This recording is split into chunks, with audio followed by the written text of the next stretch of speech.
This is Herb Henkin being interviewed in his Albany, New York home on July 2nd, 2004 at 10:30 in the morning. He served in the United States Army from March 25, 1943 to January 21st, 1946. This interview is being conducted by Kenneth and June Hunter. What is your full name and when and where were you born? My name is Herbert, no middle initial, Henkin. I was born in New York City, September 27, 1923, depending on who considers it. It's either a day of glory or a day that will live in infamy.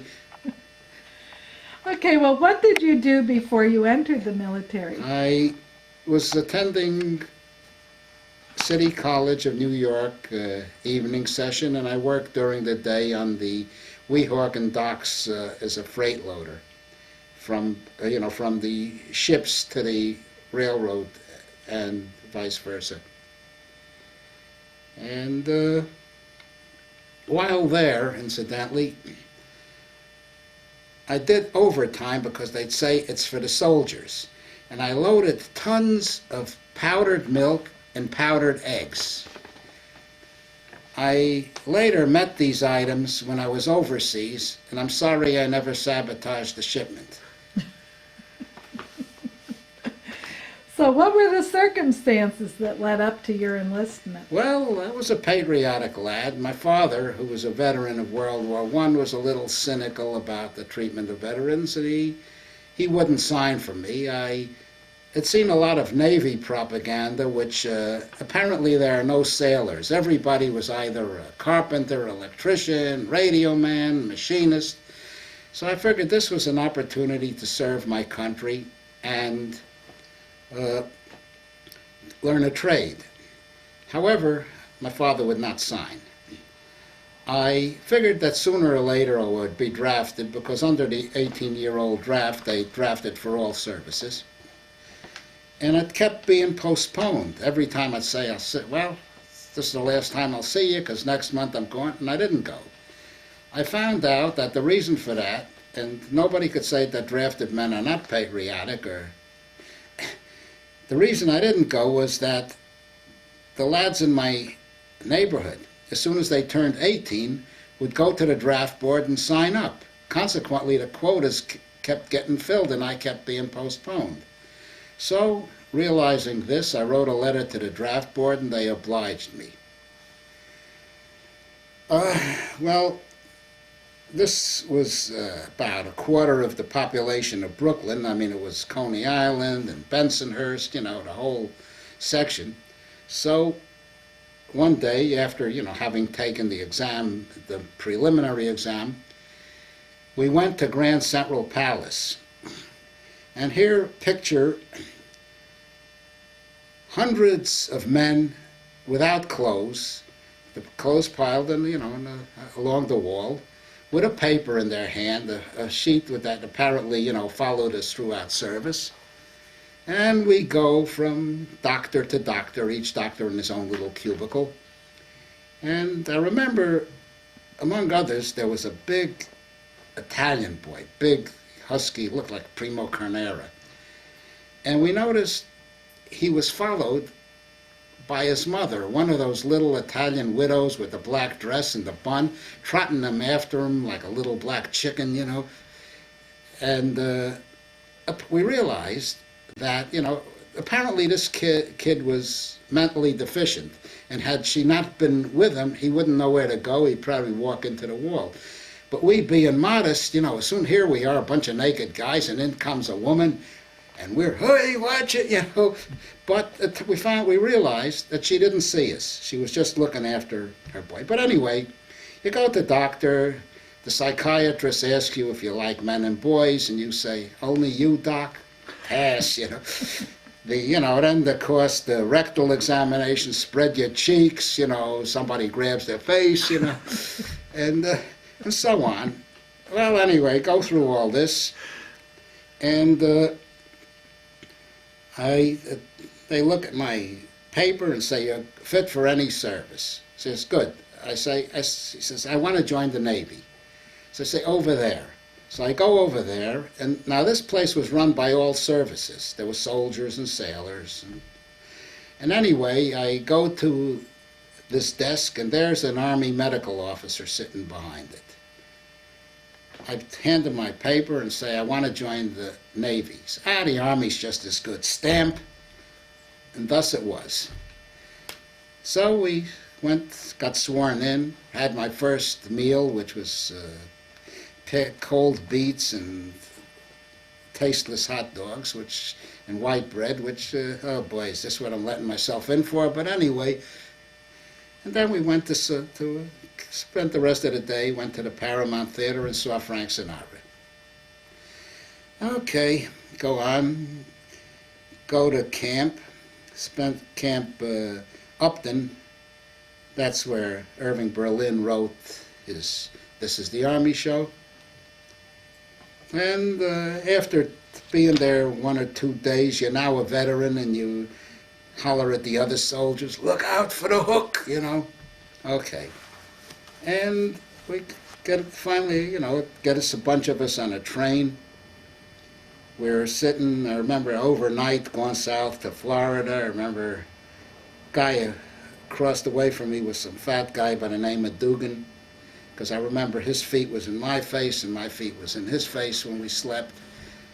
They fed us, there's a big pot of beans and boiling in a like a freight car that we ate in, on Corp. And the thing was, this was from Brooklyn, and Brooklyn had the Navy Yard and a lot of defense industry. So everybody was, where are we going? And everybody there had been, they called themselves electricians, machinists, mechanics, So we're going to go to some. The rumor was it was Coast Artillery, which in those days was considered a gentleman's outfit, where you wore clean uniforms. And the corporal said, well, you're all skilled men, so I suppose you're going or you're probably going to Coast Artillery or Ordnance. We get off at a siding in Florida, and there's some officers with crossed rifles on their shirts giving us dirty looks. You're in the infantry. Oh, boy. All right, the next day they call us off to assign us. So they call, Jones, Company E, 262nd Infantry, Smith, 263rd Infantry, Artillery, And then they get to me and Henkin, Signal Reconnaissance. What the hell is this? So I asked the sergeant there, what's Signal Reconnaissance? He says, well, I think you reconnoiter ahead and signal back. So I figured, oh boy, I'm going to write my farewell letter now. It turned out that there was two, you see, an infantry division, which this was the 66, has a reconnaissance troop, a branch of the cavalry, and it has a signal company. And they're both rather small outfits. The areas were together, so the same truck took us. I jumped off the truck at the first place. They said, welcome to the signal company. And to this day, I don't know whether they meant for me to be a cavalryman. But anyway, I'm in the signal. I trained with the 66th Division, go through it. And I was put in what they call a radio intelligence platoon, which is supposed to do direction finding and listen and intercept radio messages. And it was taken out of the table of organization. Consequently, we couldn't be rated, and they'd have to get rid of us. And one day, they said, this platoon was all sent to the 302nd Signal Operation Battalion in Louisiana. So by now we were pretty wise. We went to Louisiana. They have maneuvers at Camp Polk. It's in those days, it was before the interstate system. The roads were terrible, rutted. And it seemed that they'd had storms. And as the train passed through the area, we see little hummocks, little dry spots amidst all the water, with but with soldiers trying to keep themselves warm on bonfires, and say, oh boy, you know. So when it got to Shreveport, we took another delay en route. One of our fellows was a Mexican by the name of Martinez, and he had an automobile. But he wanted to drive the car, but to keep the papers, he traded his identification with a fellow by the name of Cook. And the girl at the desk in the YMCA where we stayed that day took a look at Cook, who was frankly not Mexican looking at all, you know, blondish little fellow, and you don't look Mexican, and Cook just with a leer, but I am, you know. Anyway, we got to Camp Polk, and we found out that if we didn't get called to go to our outfits, we'd do KP, and we figured, heck with this. So we left one fellow to be as a lookout, and the rest of us would go to the woods and take a nap. One day while napping, I felt like little fingers on me, and it turned out there was a herd of these wild pigs that run around the Louisiana woods, razorbacks.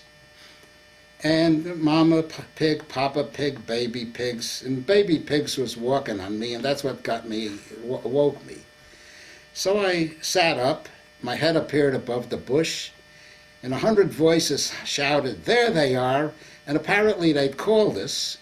Among that group was a couple of Brazilian generals who were there to observe the maneuvers, so what impression we made upon Brazil, I don't know. But anyway, so they hustled us off to Camp Swift, where we joined the 302nd, and frankly, I wasn't too happy with it. There was a whole bunch of them, and the fellows that were in this outfit looked upon the newcomers as, rivals, potential, how are we going to get a rating with these guys coming? So anyway,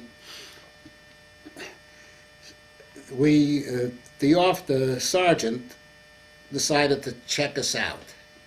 And since we were radio operators, he checked us out on Morse code. So the idea was we listen to the code, he takes it down, and, it's to mark us, see how we do. In the middle of it, he breaks his pencil, deliberately, on purpose, of course, because frankly, he couldn't do it as fast as we could. So anyway, in order to go overseas, you have to be, an inspector general looks you over. And we were put on KP, being new men, and disliked. Suddenly, get into your Class A uniform. Go to the code room. And there we went to the code room, took the Morse code for the inspectors, because I think our colonel was a West Pointer. He was ambitious. He was afraid he'd miss the war, and he was determined to get us overseas, ready or not. And we passed the test. As soon as the inspectors' jeeps were out of sight, back into the kitchen. And we didn't like it there, and Martinez had the car, and so sometimes if we could get off, we went to Austin, Texas, and they'd have a discussion. We didn't realize just what such an outfit does, but we didn't like the state of it. We didn't like the training, and we felt that this could be lethal. I mean, my God, I'm going to go overseas with this bunch? They're not trained. And Martinez, of Mexican descent, said to us, as we sat in the car, we went in the car, it was like a can of sardines, because it was only a small car, and there was 8 of us. Incidentally, that's the bunch over there. And he says, the family of Martinez C. Isidro is well known in the state of Sonora. We could hide in the hills forever. And some of the guys were thinking, hey, why not? And I was the voice of reason. I said, fellas, the FBI will track you to the ends of the earth. So we didn't. Anyway, from there we went to Camp Kilmer, New Jersey, which was the debarkation place, got on a boat and started sailing above, of course not knowing where we're going to go to. Sergeant Lacey, who was half Irish and half Jewish, spread the rumor that we were all going to go to Tel Aviv. But anyway, Her Majesty's ship, the Highland Princess, this incidentally was getting troops into Europe for the invasion. It was, I understand, the largest convoy ever. And, I mean, there was in the distance cruisers and destroyers and other ships. It was a little ship. It had done the meat run to the Argentine. It carried our battalion, a battalion of quartermasters, a battalion of anti-aircraft. You know, it was crowded. So we slept in hammocks hanging from the meat hooks, with my feet in some guy's face, some in my head in his kidney, and somebody's head in my kidney, and somebody's feet in my face, you know, in one big mass. The food was the British. The reason I survived was that my friend, my good buddy, got himself on KP and he'd slip me something now and then. Otherwise, they gave you a bucket with, they throw in oatmeal, and in the oatmeal they throw cabbage, some hard-boiled eggs, maybe some, and you took a look at that, and frankly, yeah, you don't eat that. And besides which, it built up, since there was no real facility for washing, just a spray, you had an inch thick, about a half-inch thickness of grease all around. There's one man I consider one of the true heroes of the war, a big cowboy by the name of Whitey Holmes. He'd take a look at this mess, and he said, "You ain't gonna eat that? Let me have it." I mean, that man must have, maybe could eat anything. He ate it with an appetite.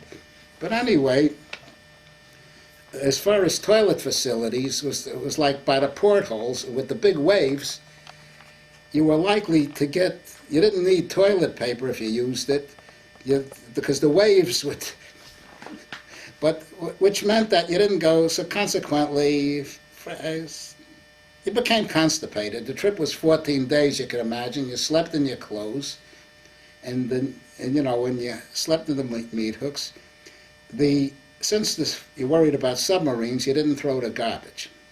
So you know, it was kept in big garbage cans at the bow of the ship. And it was my turn to empty the dish from empty our can. And I remember I had a fairly good stomach. I hate to admit this, but now and then some guys didn't have good stomachs.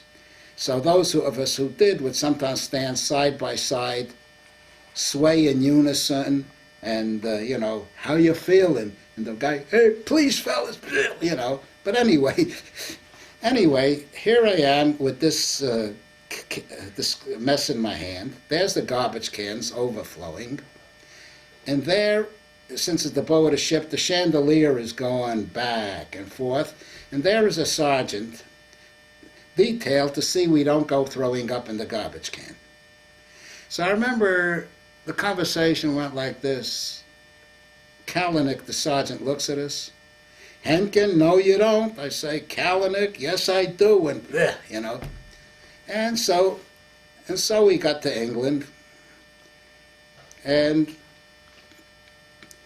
they sent us to a little place with Quonset huts called Alton Park.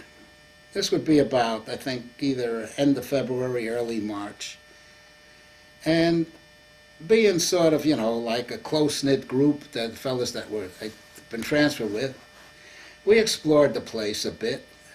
We saw that the chain link fence that surrounded the camp, there's a place where there was a slight depression where you could get under it. So we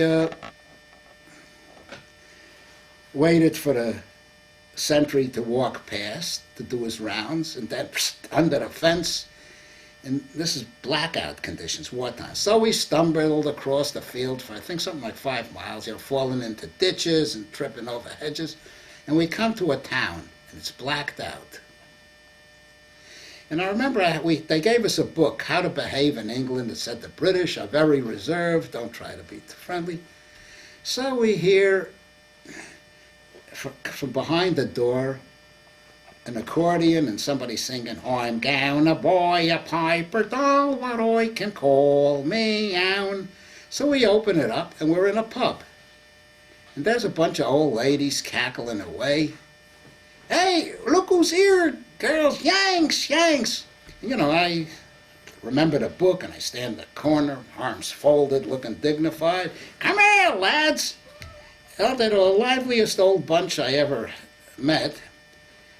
And being generous, we handed chewing gum out, except since I'd been sleeping on the gum, the paper was attached to the gum. So they were spending the evening trying to pull the paper out of the gum. But anyway, so much, I threw the book away, about the English, it wasn't so.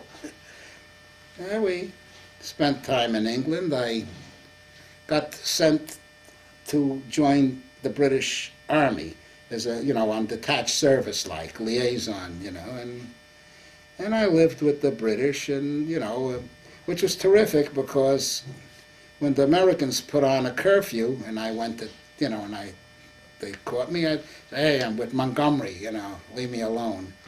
And of course, the British we being Americans left us alone, so we had a deal. In fact, so much so, since it was a British sector, that I turned, in a sense, anti-American, because we had it made, with the British servicewomen and all that. So if we saw an American, here they come to spoil stuff. There goes the neighborhood. But anyway, we sailed. We were sent to London to, just to keep us out of mischief. We went to headquarters for the whole theater was in Selfridge's department store in the basement. They were in complete communication, with the Pentagon, with other theaters, and we just played with the automatic equipment, radio equipment. And once I didn't realize it was connected, and it sent off something to practice on. It turned out it was on the air, and guys would start running in, Apparently I was going to reach the Pentagon, but but anyway, I crossed over. We were like in detachments. We spent time finally sending messages. I was on the night shift, and and this was crap, you know what I mean? It was stuff to mislead the Germans, either to give them the wrong information or give them a lot of garbage. The idea being that when an invasion is pending, when some operation is pending, there's a lot of traffic. When it takes place, they stop communications, you see. So, we send, stop, send, stop. And so, June 6th, 2 a.m. in the morning, the officer came in and said, cancel, this is it, and that was the invasion. One of our group did go. They were with the British, and then the main body of the outfit went, and we were the last to go. We landed on the Canadian sector, because we were still with the British, and found out something, learned from the History Channel later. We were, got in conversation with some Canadian tank men, and they said they did not take prisoners. And, I was wondering, why? How come? I found out a few years, last year or so, on one of the History Channel programs on the invasion, apparently some German officer, fanatic, had taken these prisoners, and had them run from behind the fence and shot them down one by one as they ran through. And when the Canadians found out about that, they were not in the mood to take prisoners. So you learn history. The other thing I learned, and something I picked up at Fort Ticonderoga seemed to be the answer, the British I was with would tell us about them, their days at Dunkirk and the maneuvers. And apparently turns out that the Scotch, the Black Watch Regiment, the famous, despised, hated the French Canadians. And what do they have to do to each other? Well, tradition dies hard. Apparently, in the French and Indian War, the Black Watch under Abercrombie tried to take Ticonderoga, and they got decimated, badly defeated, by an outfit that included the Canadian Rangers, which were the French-Canadian woodsmen, and probably they haven't forgiven them since. But you learn history. Anyway, I did rejoin my outfit. We went through, France, and some of them, we operated in various countries. We had detachments in Belgium and Holland and over in Trier, and when they got there, we spent a good deal of the time. We went up to, we were going to go up to Metz, and when we got there, we found it hadn't been captured yet. A few shells landed, and we pulled back to Verdun. And apparently there was a scandal there, which it seems some of the railroad battalions at the coast was black marketing the gasoline so that when the tanks ran out of fuel, they weren't getting it. Incidentally, these guys, the officers were all, put in jail or whatever, and the men were transferred as marked men to, to the infantry outfits where they, with the implication, put them where they can get killed or something. But anyway, so we spent that time in Verdun. We lived on a muddy hillside in pup tents, always wet, always miserable, and believe it or not, healthy. Then one day, some general came around, spoke to our colonel. How come these guys are intense?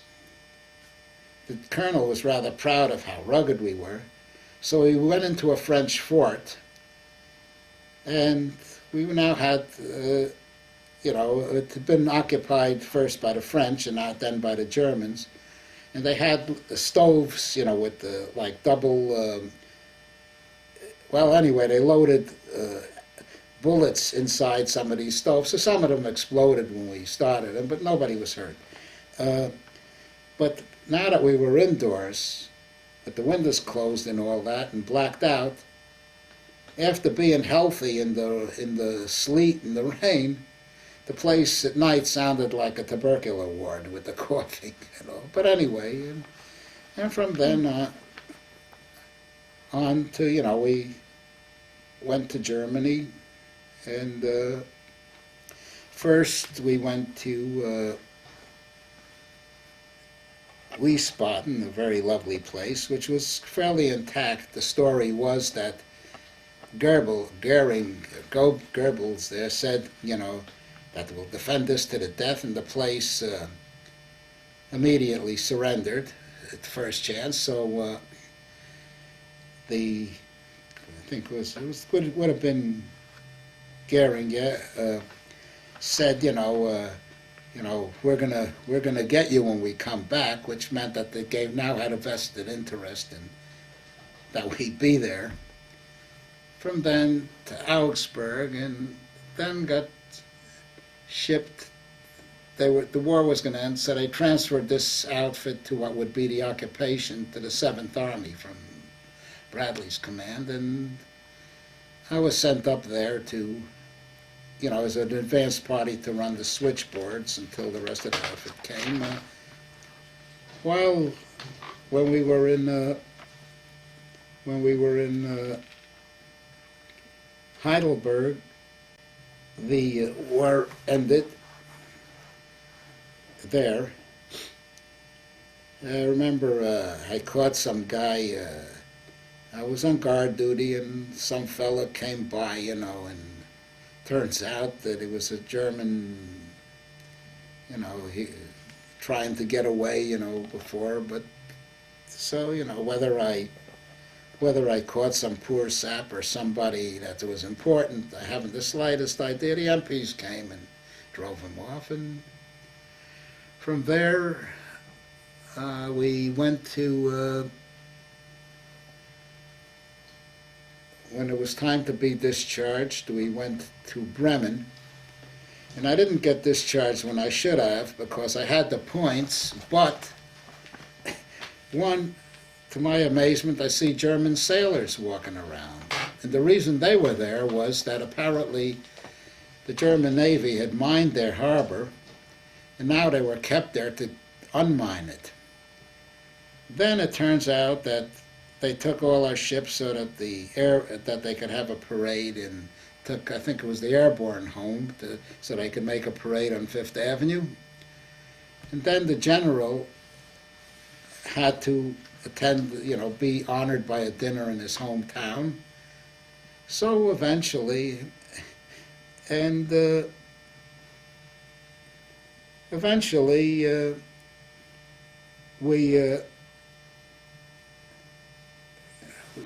got home. I didn't have a bad time there. They volunteered me to be a guard for Red Cross girls, of all things. So here the guys were loading ships, and there I was, the division officers from the upper level, not the lieutenants and captains, but the majors and up. There was a series of mansions along the Weser River, beautiful structures, you could, with big dining rooms. You could just picture a bunch of these German officers, having their meals there, and they lived well. And one of them was occupied by the Red Cross girls. And I recall that they went out with, they were entertained officers, and two of them were going with enlisted men. And one of them was a corporal military police, the other was a corporal chemical branch. And one day, I think it was Christmas time, I come in, and apparently they'd been boozing it up. They were drunk. Dottie, the good-looking one, she was passed out practically, and the other one was a big, heavy Greek girl, and I understand she was Tarpon Springs, Florida, which is a Greek colony, and what I found from her, apparently these old world Greeks are rather strict with their women. So here she is, a Red Cross girl overseas, she's going to make the best of her liberty. But anyway, the chemical guy was in one of these sobbing drunks, Last year the Bulge, the year before Normandy, they told me I'd be going home, and here it is, Christmas. I say, hey, jerk, you had a list, But anyway, so much for that. We eventually sailed home on a nice Swedish liner, the Ericsson. It was fitted out as a troop ship. No adventures. The only thing I did do, we ate well. The officers ate better. We'd have roast beef. They'd have whole roast chickens. And while I was doing some kitchen duty down in the hold, I saw in the refrigerator a couple of roast chickens that apparently one of the cooks had stole for themselves. I said, this is terrible. They shouldn't do something like that. I'm going to steal it from them. So I took a box that they put crates of peaches in, tucked the chickens in them, put it on my shoulder, got in a line of guys walking with crates on their shoulders. As soon as I passed the stairs upstairs, and had it with my friends with a bottle of whiskey we bought from one of the crew, and it was one of the best chicken I've ever eaten. Probably the circumstances. Could I ask a question to go back into your arrival from England over in the invasion of Europe. Yeah. What was it like? What did you experience? Can you give us a sort of mental picture? Well, all right. I sailed from the port of London. We were surrounded by, at the same time, a Polish armored division was sailing with us. And the place, so I recall, an officer comes in, starts hollering at us in Polish, that's in our tent. And then I say, "You're American." "Oh, excuse me." Then some other guy comes in, an American officer. "Jesus, I'm glad to see you guys, for Christ's sake. Just because my name ends in a ski, they put me in with these Polacks, you know." It's good to see, but you know, so much. Anyway, that was the time that they had the buzz bombs. Oh, incidentally, shortly after D-Day, they did suddenly what we saw, what seemed to be little airplanes, and they turned out to be flying bombs. Our area got quite a bit of it because it was southern England. And one time, I recall, when we were at the British, we'd had what they call a pyramidical tent, you know, it's like and we get up in the morning and look out, and there is a buzz bomb flying into the tent. So we hit the ground, and we did it so hard that the tent collapsed on top of us. Apparently, it seemed that way. It flew over a hedge behind us and killed a rabbit about 600 yards away, but you know, there was quite a thing. I think I may have mentioned it there. You know, once you know, I got the sniper that was left behind, but other than that, I didn't get too much fire. But it was a fact of life, and how you took to it, I don't know. I mean, as far as you know, it's there. You know, But one of our fellows was he took nerve tonic for the thing, which is a bit alcoholic, and he also located some foxholes that the British we were with had dug on, you know, for you know, just to maneuver, you know, practice, and so one came over and he went and dove into a foxhole, except the British had felled it out. So he came back with his glasses all, you know, smattered with dirt, a little battered and bruised, you know, having taken a flying leap, you know, into a hole that wasn't there. But that was, no, okay, we landed in France. The impression, basically, we, you know, just kept going, you know, from one place to another.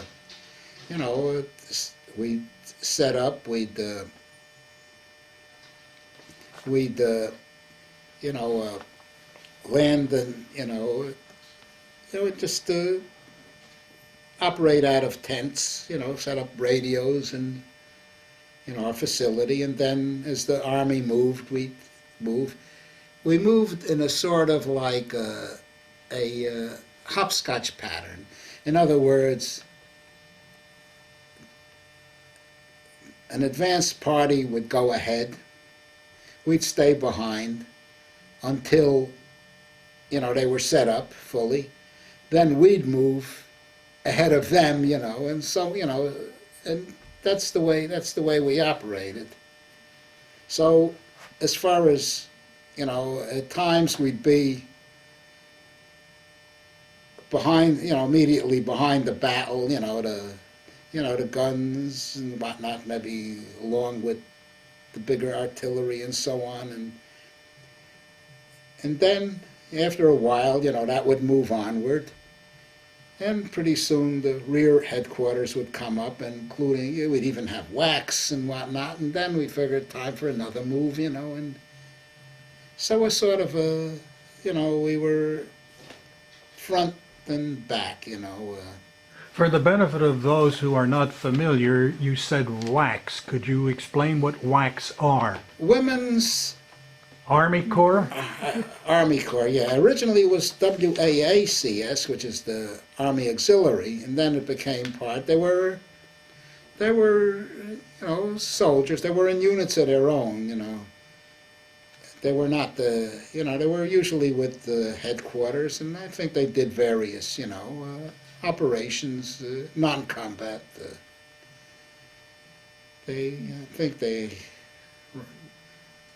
But like I say, they were, when we saw wax, we figured, it was ready, that the headquarters was there because they weren't put in combat situations. In England, I recall, when we were in London, we ate in Grosvenor Square. Now was the headquarters of Eisenhower and Bradley and so on, and they had wax there. We lived in near Hyde Park, I recall, and there was a lot of signal guys there, including a lot from my own, because you had to set up the whole communication system, so they kept them quite busy. And there was wax. I recall the fellow we shared the room with were, wire installers, switchboard installers and so on, and they apparently, and some of the wax apparently were not, a little neurotic or something, because he says they used to have hair pulling contests, they'd have their women's cat fights, and he says, and the officers say, now girls, what would the boys in Italy think if they saw you doing this? But anyway, no, that was, there were, like I say, it was there weren't as many women, I understand, as today's Army. You mentioned earlier in this interview that the Canadian policy of not taking prisoners. Looking on our side, did you see many prisoners being taken, and what did they do with them? How were they treated? I think they weren't treated badly. I did, in fact, I recall one time when they took Paris. We were on our way, and I was in a truck with a fellow, just me and a truck driver, and this fellow, I think he did it deliberately, I can't prove it, but somehow or other he always lost his fan belt, which meant that while the rest of the convoy went, we'd stop someplace, go to some ordnance, meanwhile, see the countryside, but that left us on the road by ourselves, you see, at night. And, as we went by, some MP is walking out of town. So I'm getting out of here. They're shooting at me, Because, okay, we're on the road. If you look either side, you can see the flares and whatnot of, whatever fighting was going on. And as far as the impression you got was, there was truckloads of German prisoners. It was like ammunition and fuel forward, prisoners back, and they were building their own camps. No, I don't think we mistreated the prisoners. During the night now, we found there was a couple of colored guys, black fellas, quartermasters. They had a load of prisoners, and they weren't too happy. They'd been, back up front, and, said, God damn it, the infantry, you think they were shooting us? And their truck had broken down, and there was a whole, a truckload of prisoners, and just two guys.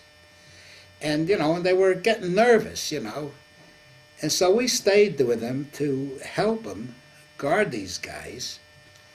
And, of course, there's a language difficulty. So, they asked if anybody spoke, could talk to them. Well, they had some high school French. So I said, I asked them in French, parlez-vous français? And some guy, one of them answered me. And they wanted to know, can they sit by the side of the road? Oh boy, here's the field. There in the distance, is probably their army, and I'm going to let them sit by. Says absolutely not. Forget it. That's okay to smoke. I say pas de fumer. Don't smoke. Says how come? Why not? Well, thought fast. Avion, airplanes. In other words, that scared them. You see, But no, we treated, as far as I know, the point is that there's been books written by prisoners who, when they were in the States, made it a point to try to escape, not to get back to their army, but so they could stay in the States. I mean, I think they ate under they weren't that badly treated. I can't say that, not at all. Can you recall where you were when it was announced that the war was over in Europe and what the general feeling was? Well, when the war was over in Europe, I was doing guard duty. I think it was in Heidelberg. No, was it? Yeah, and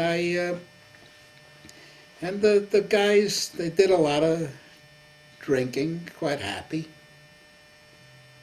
Like I say, I caught this guy trying to, suddenly he shouldn't have been there, and he's walking down the street, and, he's claiming he's a Polish, but I see this ID, had the nice swastika on it, so, No, the feeling was, we were there. Life went on. Things changed to some extent, like the manner of, previously our radio transmissions were, combat related. Now I was doing a lot of stuff at the Red Cross and get this guy a compassionate furlough home and, that sort of stuff. There was, I think, all told, I didn't see any mistreatment. What was the feeling of the German population when the war was over? How did they react to the occupation? I wasn't aware of any hostility. I think they are trying to, get on. They realized that they lost. There was no resistance. Now I've seen like a letter to the editor. It's well known that more men were lost. Baloney. I mean, I walked the streets at night. I had no fear. There was a bit of I think maybe the fact that the Nazis maybe fostered, have kids whether you're married or not. Consequently, there was a lot of womanizing. There was plenty of that. So I could say that the females were not against us. As a matter of fact, some of the slave labor, especially Italians and Frenchmen, did all right with the women while their husbands were off in Russia or someplace. No, I had no, they used the term Deutschland kaputt. I had no. Now you mentioned that a great impression was made upon you of meeting people who'd been inmates of the concentration camps and all. Could you tell us about that? Well, I'd met I'm Jewish. And it's interesting, I never thought that, I don't have a big nose or anything like that. And yet, people would identify me.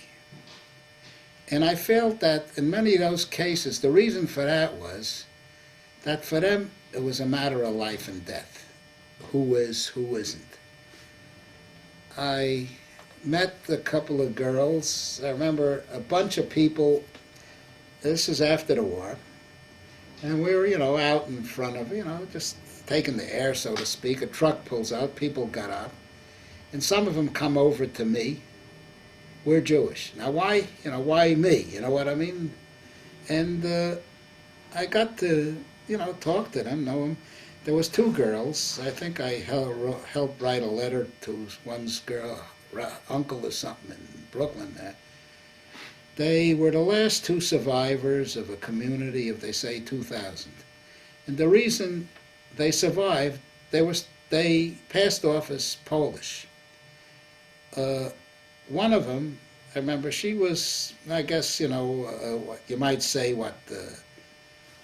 term, a Polak, I mean, she was, a sort of, blondish, dirty blonde, straight hair, with a pug nose and stocky build, And the other one, I didn't think she looked Polish. I thought she looked more like a nice Jewish girl from the Bronx, except having met more Polish people, I see that there seems to be a sort of type, with like sharper features, and she looked like one of those. So these gals, had been doing heavy labor,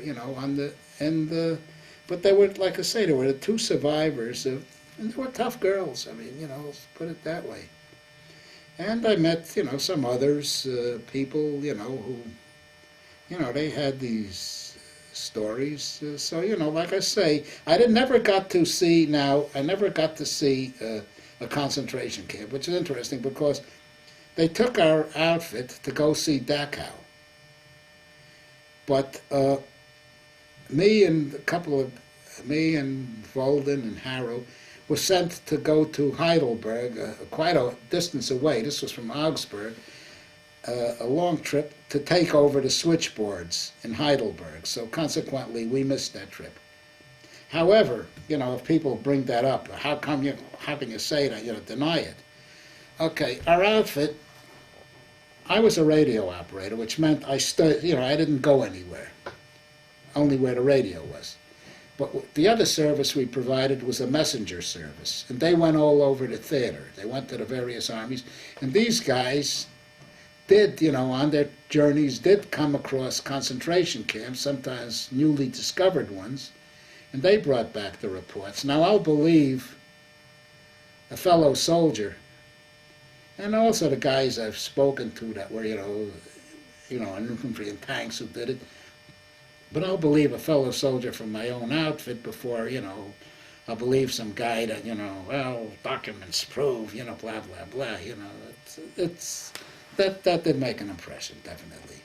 Mm-hmm. Now, when you got out of the service, what did you do then? And how did it affect your life? Well, what did I do? The first thing I did was look up old friends and, and whoop it up a little, and then I went back to college, started in the evening session. Jobs were not plentiful. When the best I could do was $15 a week. Forget it, So I went back to college and took the GI Bill and got a degree and got a trade, so to speak. Became an engineer. No, I don't think it. Other than whatever benefits. Well, of course, the fact that I got the GI Bill I was entitled to that. Other than that, there's like the fellow said when we arrived in New York, which incidentally I went home with the 29th Division, which was the ones that did Normandy. I recall I was with one of their infantry regiments and all the special troops, the signals, the clerks, so on, and the Colonel George, he lost an eye there, but he was one of these tough old warriors, and he maybe had a few snoots and made a speech over the loudspeaker, and the guys were laughing. And when you get to New York, I don't want to see you wearing half a Homburg hat with your field jacket. Remember, you're all soldiers, and you guys from, this was the Blue and Gray Division, like Use guys from 7th Army and 1st Cavalry and so on. You may not be blues and grays, but you're reds, whites, and blueses. And furthermore, if anybody, I don't want to see no fighting, and if anybody wants a fight, see me and I'll give him all the fighting he wants. Okay, so now it so happens that I had a book. I was sitting down by a hatchway, I think they go, reading. I'm reading, of course, a comic book, but the guy next to me is reading Tolstoy, and another guy's reading. These are the clerks and the medics, the quieter soldiers. And so there we are, reading, and all of a sudden we hear a voice, You guys hear what I said? And there we all look at him over our eyeglasses. If you want any fighting, here I am. Boy, he picked a nice bunch. But anyway, we finally, got into New York. But like I say, they gave us, when we got our little, I say, what would this discharge thing do for us? And he says, that and a nickel will get you on the subway. So much for that. What? And then, didn't you work for New York State eventually? Yeah, I did. I worked for New York City and I worked for New York State. Mm-hmm. How were you treated when you came back? Very well. Very well. I mean, I've always been, it wasn't like this business with the Vietnam guys, which was shameful. I think generally the attitude towards servicemen. Now, there's a little story. Maybe the missus may not want to hear it. But I had one furlough. I'd worked for the New York Central, like I say. I had a pass, to go on the railroad. And when I showed this pass, the conductor, the Brotherhood of the Railroad, bless you, my boy, have a good trip and all that. So we go to New York. On the way back, I remember the conductor looked at the pass, and what it said in fine print, this is good for any train on the line except, and it had a list of about 100 trains. I don't know what was left. So put yourself off. I said, sure, and forget it. My friend whom I was traveling with, he was an Italian lad. His family made a bottle of wine. He treated the car, and it was a nice trip. My father, at the time, was working for a diesel firm and doing war work. And he traveled a lot in the Southwest because, the oil fields. So he arranged to take the trip with us. He treated us to the dining car, but we slept, we traveled coach, he traveled Pullman, you see. Well, the train pulls into St. Louis, with the change. And we ask, and it says, where's Pop? And it turns out they tell us that the Pullmans had pulled ahead, but we're stuck in St. Louis for 4 hours. So, well, what are we going to do? So we go out in the street. Within 5 minutes, we pick up 2 girls. We're making the rounds. I remember, the usual, want to pick them up? Well, you take the good-looking one, okay. And, the good-looking one gets us kicked out of the bars because apparently she was well-known and underage. But anyway, we end up at Union Station, and we're saying goodbye in the old romantic way, kiss, kiss, smooch, smooch, oh, I'll never forget you, Helen, blah, blah, blah, blah. And people are passing by, war is terrible, it separates young lovers. We'd known them for all of 4 hours, But anyway, and I'd never seen them again. Her name was Helen Lonis, and she lived at the Evangeline Hotel. I'm not going to look her up anyway. But anyway, time passes. I'm now living at home. It's a beautiful summer Sunday, and I'm moping around the house. My father looks at me and says, what are you doing? A young guy like you? This ain't the same Herbie I saw when you and Joe Cancelleri and those 2 girls in the Union Station. Apparently, the train had not pulled out. And my mother, she said, girls, were they intelligent girls? Mm-hmm. Well, that's... Yeah. Well, this has been an enjoyable interview, and thank you very much. Yeah, of course, it probably despoils it probably ruins any idea.